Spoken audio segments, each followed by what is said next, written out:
मुच्यते। पूर्णस्य पूर्णमादाय पूर्णमेवावशिष्यते।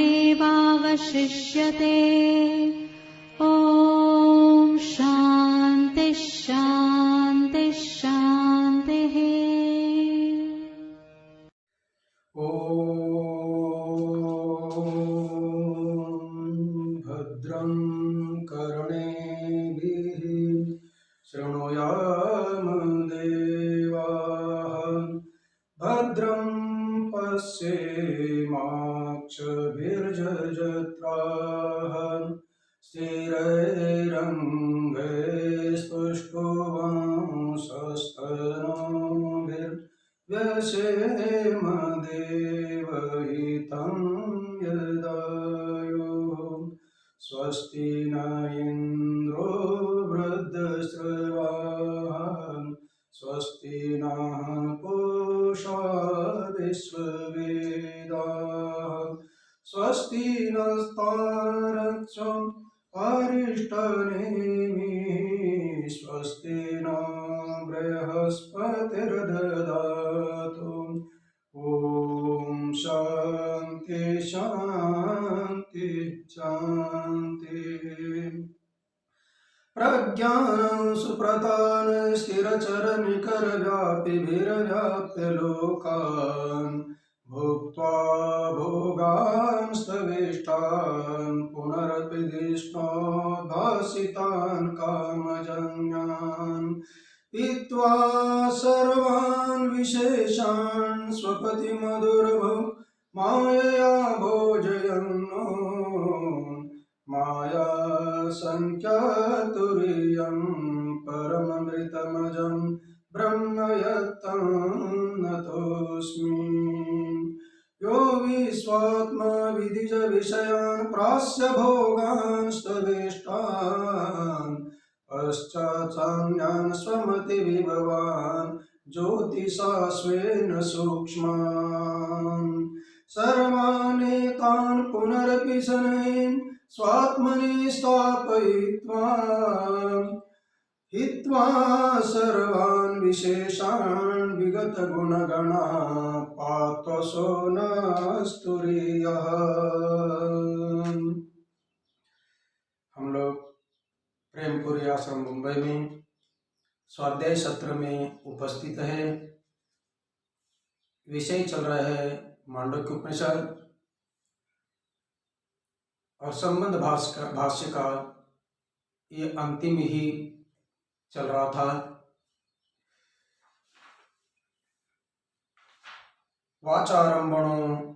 वाचारंभणं विकारो नामदेहं मृतिका इत्येव सत्यम। विषय चल रहा है जितना भी पदार्थ है नाम रूप वाले हैं, ये सब के सब अपने कारण में ही विलीन होते हैं। कारण के अलावा ये कार्य के रूप में कुछ भी पदार्थ नहीं है। जैसा ये छांदोग्य उपनिषद की श्रुति है, 6वां अध्याय,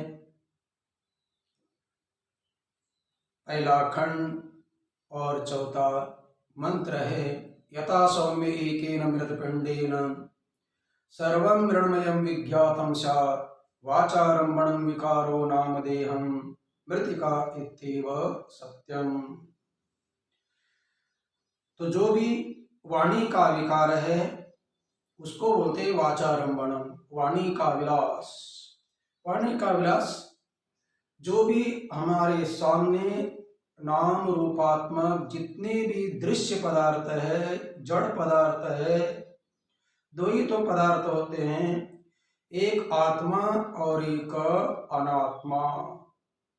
जो अनात्म वर्ग है वह अनात्म वर्ग वाणी का विषय होता है, और आत्मा यतो वाचो निवर्तन्ते अप्राप्य मनसा स, आत्मा वाणी का विषय होता नहीं है और अनात्मा वाणी का विषय होता है। जो वाणी का विषय होता है वह केवल वाणी का विलास ये है, केवल नाम मात्र का ये है। इसका मतलब वह अपने अधिष्ठान से अतिरिक्त रहता नहीं है। इसका मतलब अधिष्ठान के ऊपर जो अध्यस्त पदार्थ है, अध्यस्त पदार्थ अधिष्ठान स्वरूप ही होते हैं, लेकिन अध्यस्त पदार्थों का अस्तित्व अधिष्ठान के बिना रह नहीं सकता है। जैसा रस्सी अधिष्ठान, सर्प अध्यस्त। यदि रस्सी अधिष्ठान नहीं है तो सर्प अध्यस्त हो नहीं सकता है। इसी प्रकार जितने भी ये अनात्म पदार्थ है, ये विकार है और ये वाणी का विलास है, अर्थात वाणी मणि नाम के द्वारा इनको बोला जाता है। वाणी मणि शब्द हो गया, नाम हो गया, और विकार का अर्थ होता है वो वाच्य है, अर्थ है, वस्तु है। वस्तु और वस्तु का नाम। बाजार में हम लोग जाते हैं तो अनेक वस्तु कहिए, अनेक चीज कहिए, अनेक पदार्थ कहिए हमें दिखाई देते हैं, उनका नाम हमें पता नहीं चलता है। बेचने वाले को हम पूछते हैं इसका भाई नाम क्या है। अब देखिएगा, बेचने वाले को उस पदार्थ का नाम पता है, हमें पता पहला नहीं था। एक बार हमने जान लिया तो हमें भी उस पदार्थ का पूरा ज्ञान हो जाता है। इस पदार्थ का ये नाम है, और ये नाम बोलने पर वो नाम और पदार्थ दोनों का एक दूसरे का बहुत निकट का संबंध है। उस नाम के बिना वो वस्तु का कुछ भी अस्तित्व ही रहता नहीं है। उसी को स्पष्ट करते हैं, तस्य इदं वाचा तंत्या नाम धीर दाम भी सर्वं सितम। तस्य इदं वाचा तंत्या, तस्य इस ब्रह्म का कहिए, इदम इदम मानिए पूरा का पूरा जो जगत है, वाचा तंत्या माने वाणी रूपी धागे से बंधा हुआ है। यहाँ पर शब्द और शब्द का अर्थ, पद पदार्थ, वाचक वाच्य, नाम नामी, अभिधान अभिधेय, इस प्रकार के जो संबंध है ये अनन्य संबंध है। उनका घट बोलने पर घट शब्द, उस शब्द को व्याकरण में पद बोलते हैं।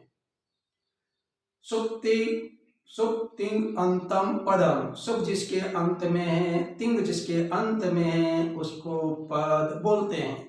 इसका मतलब बिना प्रत्यय लगाए कोई भी संस्कृत का शब्द उच्चारण होता नहीं है।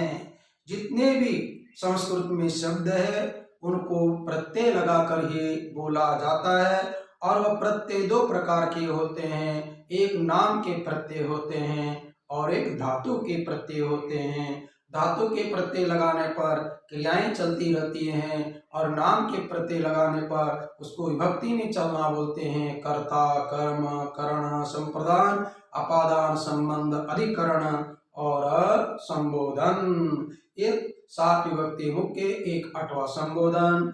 फिर यहाँ जैसा गम धातु है, गच्छति गच्छता गच्छति, जाता है वह जाता है, तुम जाते हो हम जाते हैं, ये पुरुष के लिए क्रियाएं लगती रहती है। तो कहने का तात्पर्य, जो भी शब्द और शब्द का अर्थ, इनमें विशेष अर्थ का विशेष शब्द के साथ संबंध है। घट एक पदार्थ कहिए, वस्तु कहिए, बोलते ही वह कहाँ किससे संबंधित है? घट शब्द से, घट पद से, घट वाचक से, घट अभिधान से संबंध है। पट बोलने पर घट नहीं आएगा, घट बोलने पर पट नहीं आएगा। इसका मतलब विशेष विशेष अर्थ विशेष विशेष शब्द के द्वारा बंधा हुआ है। किसी ने आपको सब्जी लाओ बोलने पर भोजन करते हुए सब्जी न लाता हुआ आपको चावल कोई परोसेगा नहीं, क्यों? आपने कहा है सब्जी, तो सब्जी बोलने पर सब्जी जो शब्द मुख से हम लोगों से निकला वो वाणी बोलिए, शब्द बोलिए, नाम बोलिए, अभिधान बोलिए, वाचक बोलिए, पद बोलिए, उसका अर्थ भार जो वस्तु है वह वस्तु सब्जी वही ग्रहण होगा। अर्थात सब्जी अपने नाम से बंधी हुई है, दूसरे से नहीं, दूसरे से कोई लेना देना नहीं। इसी को बोलते हैं कि वाचा तंत्या, वाणी रूपी जो अपना धागे से पदार्थ को बांधा हुआ रहता है। जैसे कपड़े में धागा अनुसूत है, ये कपड़ा धागे से बुना हुआ है, धागे से बंधा हुआ है, धागे से व्याप्त है, धागे के अलावा कपड़े का अस्तित्व ही रहता नहीं है। इसी प्रकार जितने भी नाम रूपात्मक दिखाई देने वाले पदार्थ है वे अपने शब्द के द्वारा, नाम के द्वारा, अभिधान के द्वारा, वाणी के द्वारा बंधे हुए हैं। ये हो गया विशिष्ट व्याप्ति, या दो है ना, सामान्य और विशिष्ट। और फिर वाचा और तंत्या, ये सामान्य होगा। जितनी भी वाणी है, मतलब जितने भी शब्द है, उन शब्दों के द्वारा उनके अर्थ बंधे हुए। फिर नाम भी दाम भी, देखिए नाम का अर्थ है विशिष्ट, विशिष्ट हो गया। पहला वाचा का प्रयोग किया, मान वाणी मात्र का प्रयोग किया, मान शब्दत्व अवचिन्न, शब्द का अर्थत्व अवचिन्न, अर्थ के साथ संबंध रहता है। ये सामान्य व्याप्ति बोल दिया। और बाद में एक एक के लिए, जैसे मैंने बोला घट पद बोलते ही घट का ही बोध होगा, अन्य का नहीं। क्यों कि ये घट अपने घट रूपी अर्थ से, नाम से बंधा हुआ है, ये विशिष्ट हो गया। और वाणी मात्र बोलने पर पदार्थ मात्र के साथ संबंध, और यहाँ नाम का विशिष्ट, विशिष्ट पदार्थ के साथ विशिष्ट शब्दों का बंधन है। और सामान्य पदार्थ मात्र के साथ वाणी मात्र का बंधन है। इसलिए यहाँ बोले नाम वीर दाम भी ही सर्वम चितम, सर्व सभी चितम का अर्थ है बद्धम, अर्थात बंधे हुए हैं। मतलब कोई भी पदार्थ हो अपने नाम से बंधा हुआ है। बाजार में जाते हैं तो आप जोर से हो, कैसे भी हो, वहां काउंटर पर खड़ा रहते, बैठे खड़े हुए लोगों को आप बोलते हैं कि भैया ये लाओ, ऐसा कपड़ा लाओ, तो वही लेके आता है। आपने तो केवल उच्चारण किया शब्द, लेकिन लाने वाला वही लेके आता है। क्यों लेके आता है वही, दूसरा क्यों नहीं है? इसका मतलब आपने जो उच्चारण किया शब्द, उस शब्द का अर्थ आपको अच्छी प्रकार से पता है, तभी वही लेके आता है पदार्थ, वस्तु, चीज। तब आप बोलते हैं कि ठीक है। दूसरा लाता है तो आप बोलते हैं कि अरे आप कितने दिन हो गए, आपको पता नहीं है ये वस्तु बनी क्या है, ये नाम की कौन सी वस्तु है, तुम्हें पता नहीं है, बोलते हैं। इसका मतलब उस नाम के द्वारा बनते। और आप लोग भक्ति शास्त्र में एक बोलते हैं क्या नहीं, राधे राधे जपो चले आएंगे बिहारी, मतलब राधे राधे बोलो, अर्थात नाम उनका ले लो अर्थ का, तो वो पीछे पीछे आ जाते हैं। इसका मतलब दोनों का अनन्य संबंध है। इस प्रकार सर्वम ही इदम नामनि इत्यादि श्रुतिभ्यः इत्याह बोलते हैं। सर्वम ही इदम नामनि, मन सब कुछ जो भी दिखाई दे रहा है, ये सब के सब नामनि, मन नाममय है, नाम के अलावा कुछ नहीं है। मतलब क्या है नाममय, मतलब शब्द मात्र है, अर्थ कुछ भी नहीं है। मन विकार नाम मात्र है, विकार का कोई अपना अस्तित्व नहीं है। विकार माने पदार्थ, विकार माने वस्तु, वस्तु का कुछ भी अस्तित्व नहीं है। उनका जो नाम है, जो नाउन है, वह नाम अक्षर कोई सत्य है, नाम मात्र का जगत है। केवल क्या होते हैं, दिखाई देने वाला भ्रम है। वहां सर्प इतना बोल देते हैं, सर्प तो केवल नाम मात्र हो गया। टार्च लगाने के बाद में सर्प का कुछ भी अस्तित्व नहीं है।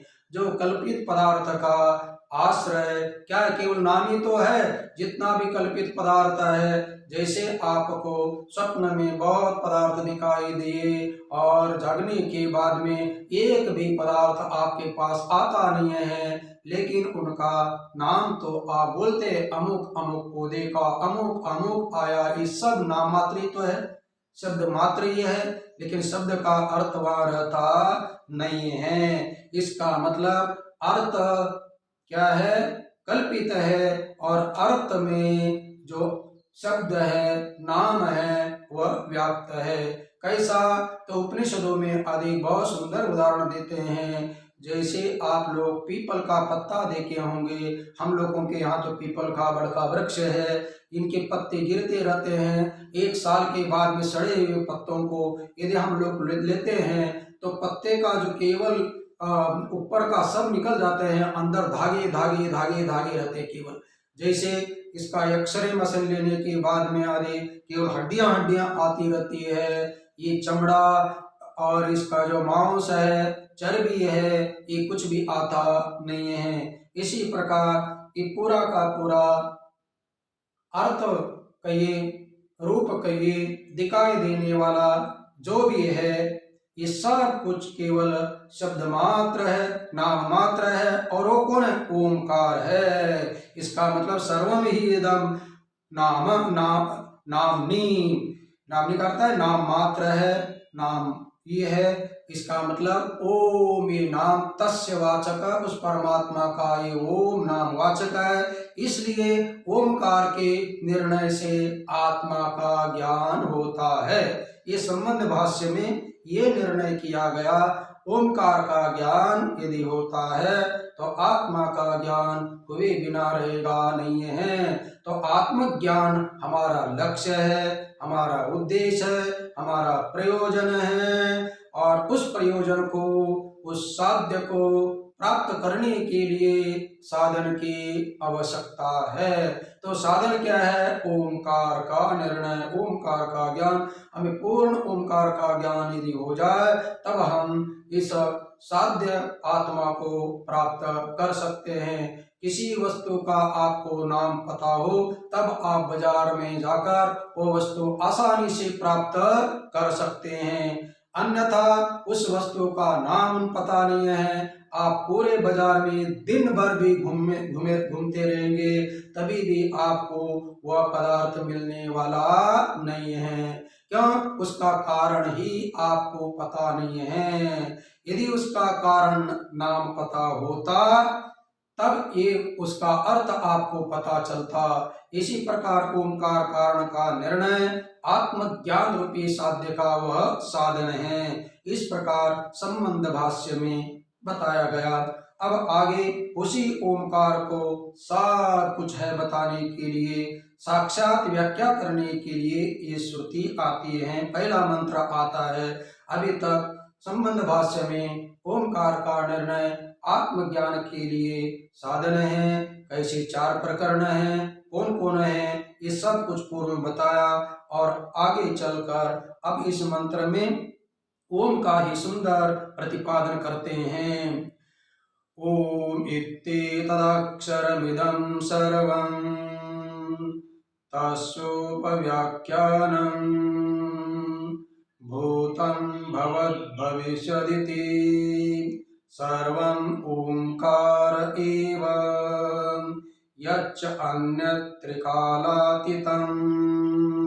तदपि ओंकार एव।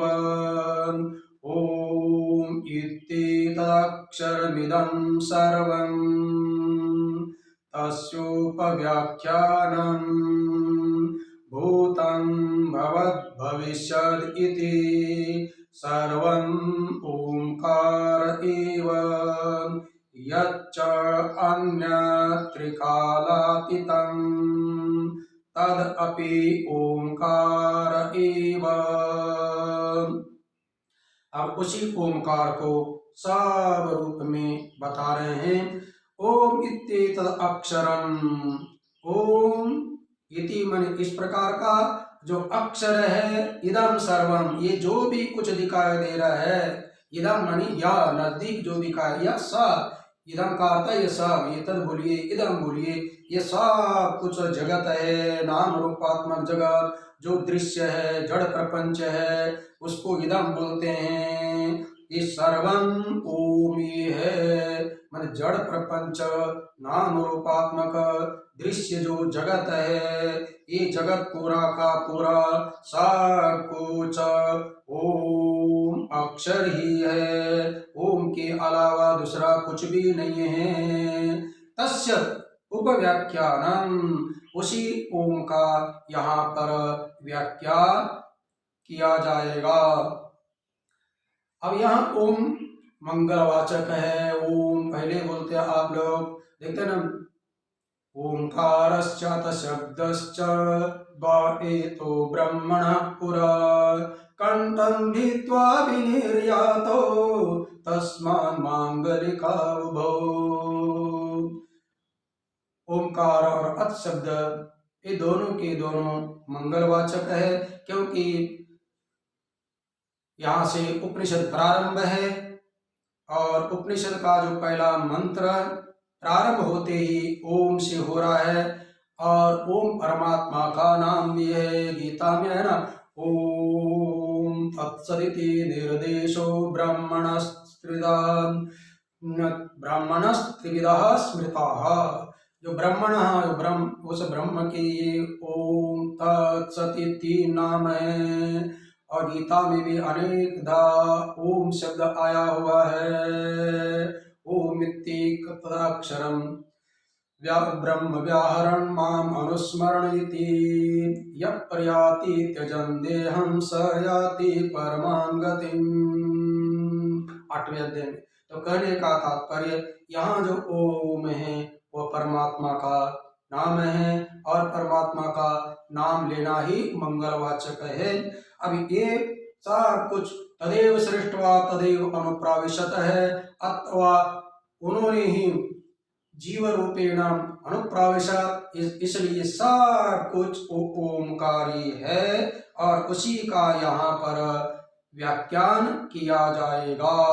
किसका व्याख्यान? सबका व्याख्यान किस रूप में किया जाएगा? ओम के रूप में किया जाएगा, क्योंकि सब कुछ ओम में है, इसलिए सबका व्याख्यान ओम के माध्यम से ही किया जाएगा। कौन किसका किसका व्याख्यान करेंगे ओंकार के द्वारा? बोले भूतम भव भविष्यदिति सर्वम ओंकार एव। चाहे भूतकाल हो, भवद माने वर्तमान काल हो, भविष्य माने आगे आने वाले, जो 3 काल है, तीनों कालों के अलावा तो कुछ भी नहीं है। भूत पास्ट है, भविष्य में फ्यूचर, और अभी तो यहाँ चली रहे वर्तमान काल। तो ये तीनों प्रकार का जो काल है, ये तीनों काल ओमकारी है। इसका मतलब ओमकार तीनों कालों को सीमित करता है। जैसे ये कपड़े ने मेरे शरीर को सीमित कर दिया, तो ये इसको अवच्छेदक बोलते हैं, और शरीर को अवच्छिन्न बोलते हैं। ये मापक है, और शरीर मेरा नापा जाने वाला हो गया तो मापित हो गया। ये शासक है, तो ये अंग उससे शासित हो गया।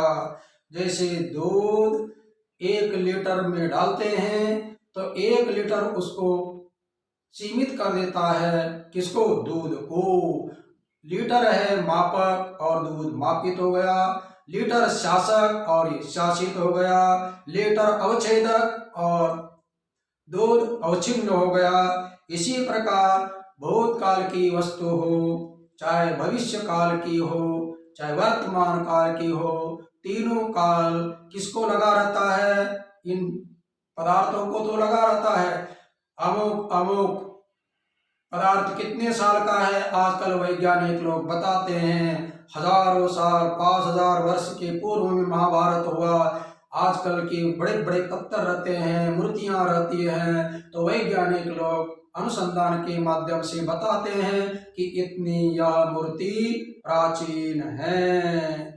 अभी भी इसका अस्तित्व आगे कितने साल तक चलेगा, ये सब कुछ बताते हैं वैज्ञानिक लोग एक यंत्र के माध्यम से। इसका मतलब पूरा का पूरा जो जगत है, इस जगत को 3 काल में आरोपित बोलिए या 3 काल के द्वारा इसको बोला जाएगा, 3 काल से इनका प्रतिपादन किया जाएगा।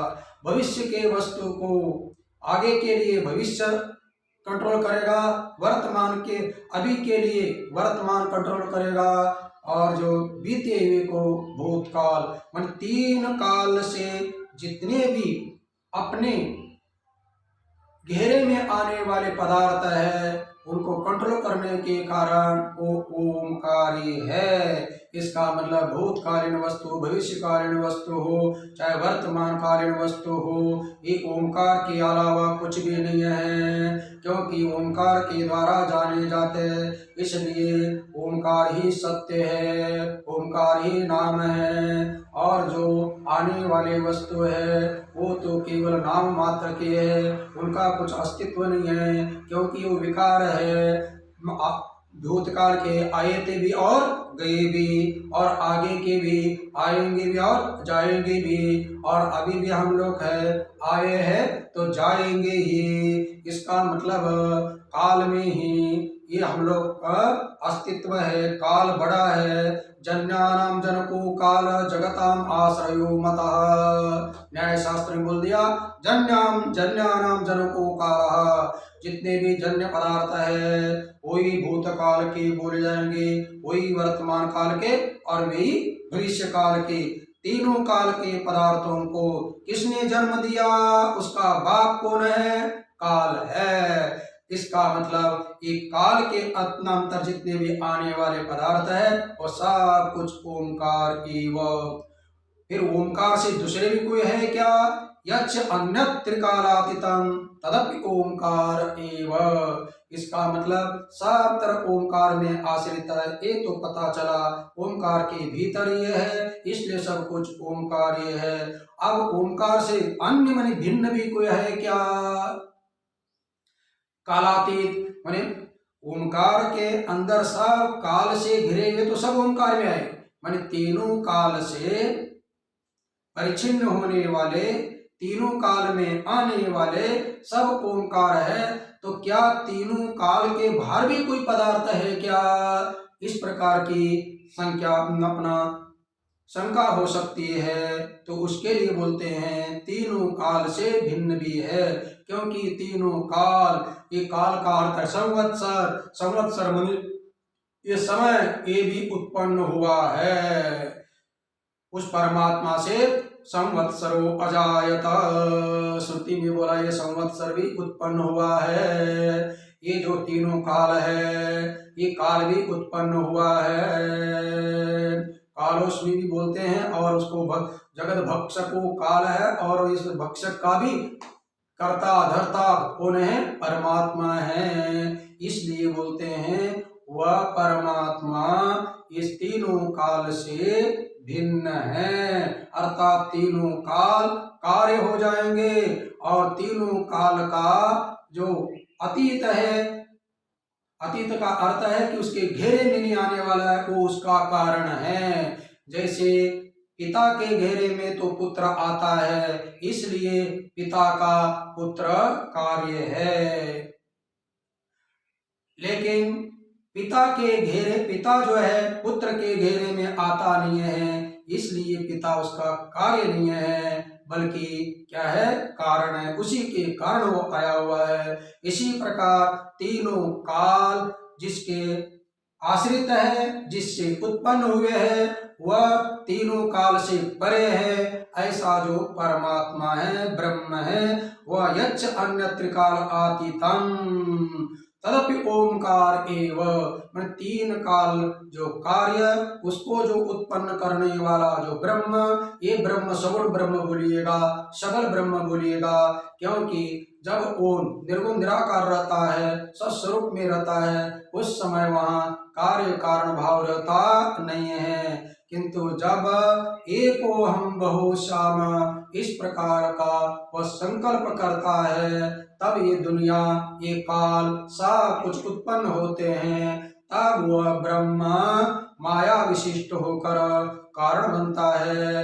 कार्य अपना कौन सा सबल कारण बनता है, सगुण ब्रह्म बोलते हैं, उसको ईश्वर बोलते हैं। लेकिन वह ईश्वर बन गया तो क्यों बन गया, वहां दो आ गए, कारण भी बनता है लेकिन स्वयं अकेला कारण नहीं बनेगा, अपने चेतन प्रधानता से ईश्वर है, निमित्त मात्र बनता है। और माया उपादान है, नाम रूप का कारण माया है। उस माया विशिष्ट जो चैतन्य है, वह माया विशिष्ट चैतन्य संवत्सर का भी कारण है। और संवत्सर कार्य है, इसलिए कार्य से अतीत क्या है, कारण है। क्योंकि देखिए जितने भी घट है कार्य है और मिट्टी कारण है। घट फूट भी गए तो घट के अतीत, घट समाप्त भी हो गया, घट के अंदर कुछ लेना देना नहीं है। ये मिट्टी सर्वत्र विद्यमान है, तो अधिक देश में रहने वाली मिट्टी कारण है और वह मिट्टी घट से अतीत है, घट के घेरे के अंदर आती नहीं है। इसी प्रकार जो तीनों काल के भीतर आता है जगत, वो भी ओमकार है। तीनों काल के भीतर आने वाले का अर्थ है ये जो भी दृश्य वर्ग दिखाई दे रहा है, आकार रूप में दिखाई दे रहा है, प्रकार रूप में दिखाई दे रहा है, वस्तु के रूप में दिखाई दे रहा है, ये सब मटेरियल के रूप में दिखाई दे रहा है, रॉ मटेरियल आदि, ये सब ओमकार ये है। और जो ओमकार से अतीत अर्थात जो तीनों काल से अतीत है, वो भी ओमकार ये है। आइएगा, ये हो गया मूल। अब भाष्य, कोई मूल का अर्थ पता चलने पर भाष्य में कोई कठिनाई आती नहीं है। ओम इत्येतदाक्षरमिदं सर्वम इति। अब एक प्रतीक दे दिया और प्रतीक का अर्थ क्या हो गया, ये ओम ये अक्षर सब कुछ है। तो सब कुछ है, सब माने क्या, सब बोल रहे कौन, सबका अर्थ कर देते हैं। यद इदम अर्थ जातम अभिधेय भूतम, बस इतना अर्थ है। सर्व माने यद इदम अर्थ जातम अभिधेय भूतम।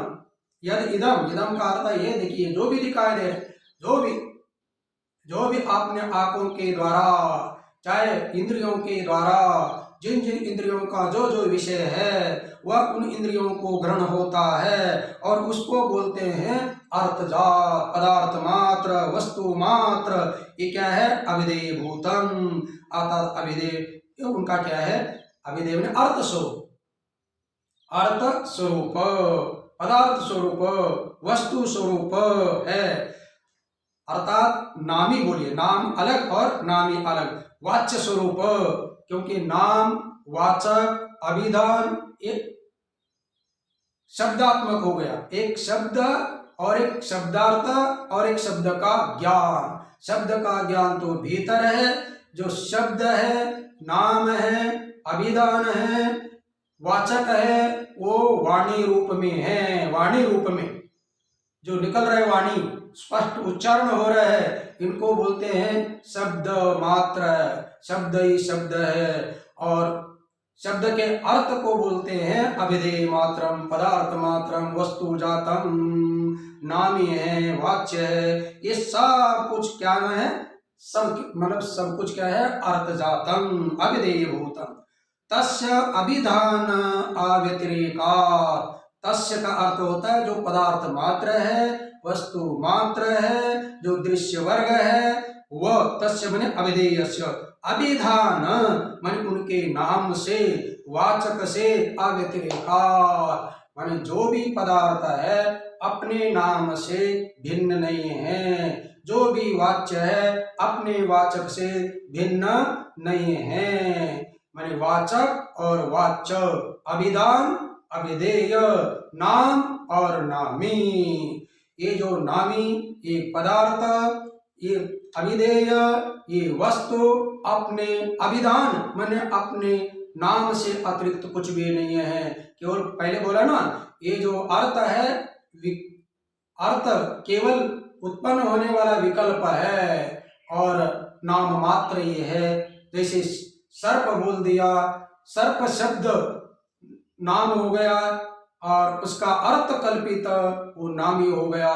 अब सर्प कहाँ दिखाई देता है, क्या कोई नहीं। सर्प जो वो अर्थ है, वो पदार्थ है, अपने नाम जो सर्प शब्द है, सर्प शब्द से अतिरिक्त सर्प नहीं है। घट शब्द बोल देते आप, घट पदार्थ ले लिया, वो तो घट पदार्थ है, अपने घट पद शब्द से अलग कुछ भी नहीं है। यदि घट पद आपको पता नहीं है, नाम पता नहीं है, तो इसका दिखने पर भी आपको कोई लेना देना नहीं है। इसका मतलब जो वाच्य है, जो पदार्थ है, जो वस्तु है, अपने नाम से अभिन्न है। इतना ही नहीं, उसी में बंधा हुआ है। यदि बंधी हुई खूंटी ना हो तो इसका अस्तित्व ही नहीं रहेगा। जो भी दिखाई दे रहा है बिना खूंटी, बिना डोरी के बंधे हुए है। हम लोगों को उदाहरण देते हैं, कभी कभी हम लोग भी तो बंधे हुए हैं। कैसे बंधे हुए हैं? नाम रूप से बंधे हुए हैं, घर से बंधे हुए हैं। अब घर से बंधन, कोई जैसे सुबह जो है ग्वाला गायों को छोड़ देता है खूंटी से, गाय जंगल में घूमती है और शाम को आ जाने के बाद में फिर खूंटी के पास ही आ जाते हैं और फिर बंध जाते हैं। अब वहाँ तो ग्वाला खूंटी से छोड़ने वाला दिखाई देता है और गाय चरने के लिए जाती है, फिर बाद में आते हैं तो फिर बांध देता है। वहाँ डोरी माने रस्सी और खूंटी और जानवर पशु ये तीनों दिखाई देते हैं एक दूसरे से बंधे हुए। लेकिन हम भी तो घर रूपी खूंटी से बंधे हुए हैं। ना डोरी दिखाई देती है, ना खूंटा दिखाई देता है। लेकिन शाम होते ही बाहर थक जाने पर चुपचाप अपनी जगह पर ही जाते हैं, वहीं जाते हैं। क्यों? वहीं बंधन है, वही दूरी खींच के जाएगी, वही खूंटी के पास जाएगा। दूसरे के घर क्यों नहीं जाते? दूसरे के घर में हमारी खूंटी नहीं है। तो कहने का तात्पर्य जो तस्य अभिधान अव्यतिरेकात्, माने अभिधेय पदार्थ अपना अभिधान से भिन्न नहीं है। तस्य माने पदार्थ, अभिधान माने नाम, अर्थात नाम से अभिधेय माने नामी अतिरिक्त होता नहीं है। और अभिधान फिर वो नाम क्या है? अभिधानस्य च ओंकार अव्यतिरेकात् ओंकारेव इदं सर्वं। ये सब कुछ ओंकार ये है, इसको बताने के लिए जा रहा है। देखिएगा, सब पदार्थ है। अब ये मोबाइल है, ये मोबाइल हो गया, मोबाइल अर्थ है, पदार्थ है, वस्तु है, नामी है, वाच्य है। अब ये किसमें बंधा हुआ है? अपने वाचक से संबंधित रखता है, वाचक है, अभिधान है, नाम है, इससे बंधा हुआ है, मेरे शब्द से बंधा हुआ है। ये अर्थ जगत है और ये नाम जगत है। जितना भी अर्थ जगत है वो अपने नाम रूपी रस्सी से बंधा हुआ है। इसका मतलब ये अर्थ जगत अपना अस्तित्व कुछ भी नहीं है, अपने शब्द रूपी जगत में, नाम रूपी जगत में अध्यस्त है। और ये शब्द रूपी जो जगत है इसको अभिधान बोलते, अर्थ को अभिधेय बोलते। अभिधेय अभिधान से भिन्न नहीं है, माने अपने शब्दों से भिन्न नहीं है।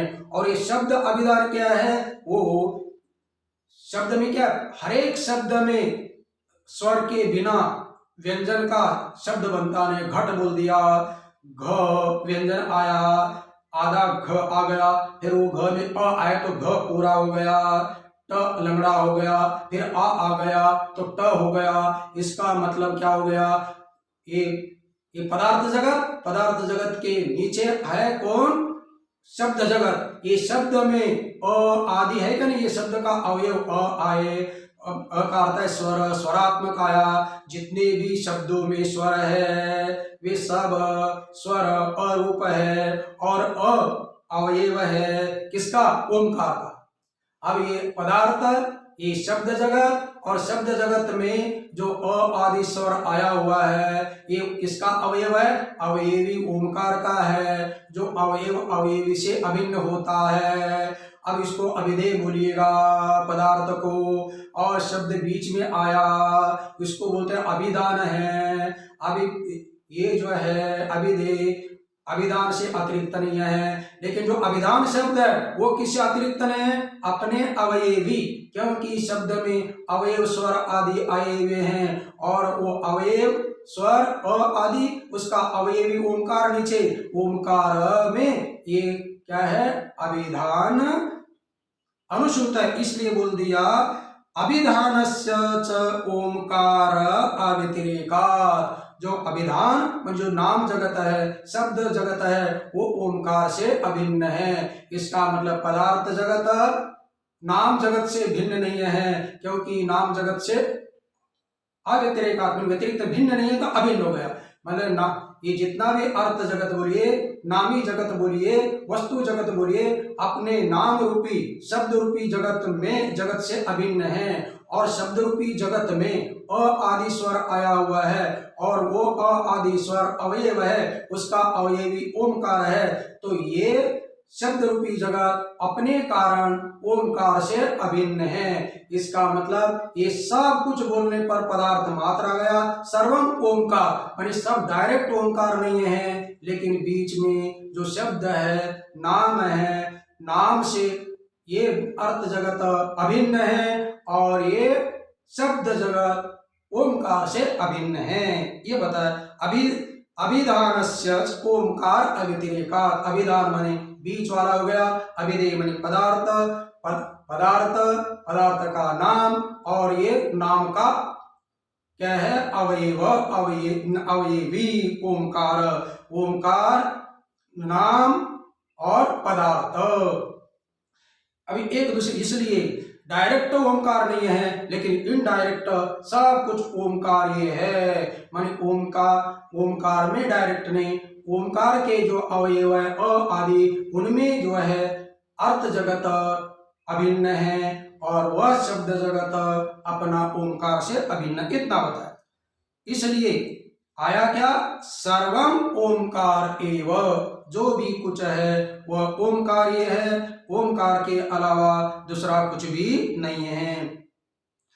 परंच ब्रह्म अभिधान अभिधेय उपाय पूर्वकम एव गम्यत इति ओमकार एव।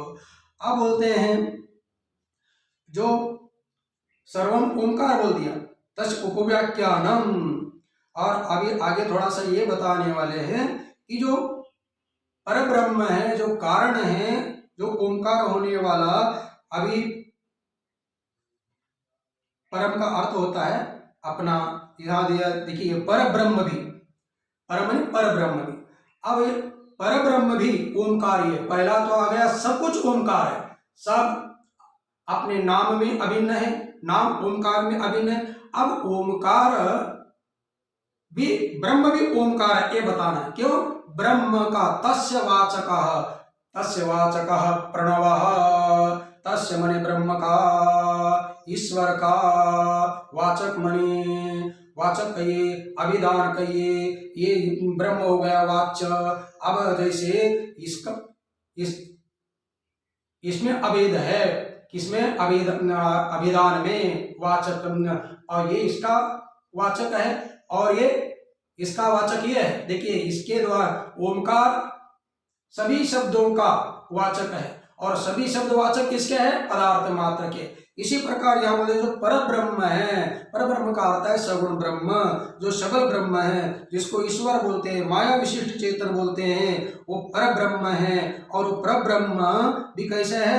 अभिधान अभिधेय पूर्वकम एव, उस ईश्वर का कहिए, उस ब्रह्म का कहिए, गम्यत मनी जो ज्ञान होना है, तो उस परब्रह्म का ज्ञान होने के लिए भी कारण ओमकार ही है। साधन के बिना साध्य ब्रह्म का ज्ञान होता नहीं है। इसलिए जो परब्रह्म है, उस परब्रह्म लक्षणारूपी लक्षणावृत्ति के द्वारा ब्रह्म का बोधन कराता है। जैसे पदार्थ का डायरेक्ट ओंकार बोधन ने कराया, इनडायरेक्ट शब्द के द्वारा कराया, इसी प्रकार ओंकार भी जो ब्रह्म का ज्ञान कराएगा, लक्षणावृत्ति से कराएगा। जैसे बोलते हैं ना, लक्षणावृत्ति से का अर्थ होता है, मुझे आप पूछेंगे आप कहाँ रहते हैं, मैं बोला वाराणसी में। वाराणसी में कहाँ रहता हूँ? गंगा के ऊपर रहता हूँ। कोई बोलेगा गंगा के ऊपर कोई नहीं रहता है। गंगा क्या है? भगीरथ खाता चिन्ह उदकम गंगा। अरे भगीरथ राजा ने जो हॉल जोता, उससे जो नाली पड़ी वो गंगा है, उसके ऊपर कोई मकान नहीं बना सकता है, इसलिए गलत बोल रहा है। नहीं, अरे इसका मतलब है वाच्यार्थ नहीं लेना है, लक्षार्थ लेना है। गंगा हो गया वाच्यार्थ और वो लक्षार्थ हो गया गंगा का किनारा। इसका मतलब मैं कहाँ रहता हूँ? गंगा के किनारे के ऊपर रहता हूँ। इसको बोलते हैं लक्षणावृत्ति के द्वारा बताया जाएगा। माने ओंकार के द्वारा ब्रह्म डायरेक्ट नहीं है, ओंकार के द्वारा सब डायरेक्ट अभिन्न नहीं है, लेकिन सर्व के लिए आया, बीच में नाम आया साधन, और इधर भी आ जाएगा लक्षणावृत्ति के द्वारा। जो परब्रह्म है वो भी किस क्या है, नाम है, तो नाम होने के कारण उसका भी नाम होगा, इसलिए वाचक हो जाएगा ओंकार, वाच्य हो गया ब्रह्म, इसलिए बोलते हैं परब्रह्म भी वाच्य वाचक के माध्यम से ही पता चलता है, अभिधान अभिधेय से पता चलता है। नाम नामी यदि न हो तो उसका भी कुछ पता नहीं चलता है ईश्वर का, क्योंकि ईश्वर सर्वभूतानां हृदये अर्जुन तिष्ठति बोलते हैं, उस ईश्वर का सकल ब्रह्म का भी अभिधान अभिधेय के माध्यम से ही ज्ञान होता है, लक्षणावृत्ति से। ओम पूर्णमदः पूर्णमिदं पूर्णात् पूर्णमुदच्यते पूर्णस्य पूर्णमादाय पूर्णमेवावशिष्यते। ओम शांति शांति शांति। शंकरं शंकराचार्यं केशवं बादरायणं सूत्रभाष्य कृतो वंदे भगवन्तो पुनः पुनः। ईश्वरो गुरुरात्मेति मूर्तिभेद विभागिनी व्योमवद्व्याप्तदेहाय दक्षिणामूर्तये नमः। ओम शांति शांति शांति। सच्चिदानंद भगवान की जय। स्वामी प्रेमपुरी जी महाराज की जय। ओम नमः पार्वती पते। हर हर महादेव।